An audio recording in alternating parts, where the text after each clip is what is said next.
पुढची एक महत्त्वाची बातमी बघूयात। बुलढाण्यातील चिखला गावातील राड्या प्रकरणी मनोज जरांगे पाटील आक्रमक झालेत आणि चिखला गावामध्ये छत्रपती शिवरायांचा पुतळा बसवण्यावरून 2 गटात वाद झाला होता। पोलिसांनी आरोपींवरती 307 चे गुन्हे दाखल करावेत अशी मागणी मनोज जरांगे पाटील यांनी केली आहे। तर 25 तारखेपर्यंत सर्व आरोपींना अटक करा, अन्यथा आंदोलन सुरू करणार असा इशारा मनोज जरांगेंनी पोलिसांना दिला। लेकरं बघून तर मला मला तयार नाही, गेला मारलं त्या ताईचा पाय मोडला। याच्यात तुम्ही रिपोर्टची कशाची वाट बघताल तर बघू नका।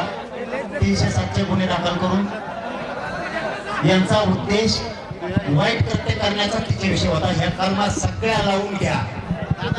जर याच्या सगळ्या कलमा लावून जर अटक झाली नाही तर मला 25 तारखेच्या नंतर राज्याची बैठक या चिखला गावात जाऊन आंदोलन सुरू करावे लागणार। मी कोकळे साहेबांवरती विश्वास ठेवलाय, तांबे साहेबांवरती विश्वास ठेवलाय आणि आपण सुद्धा सगळेजण ठेवा, शांतता बाळगा।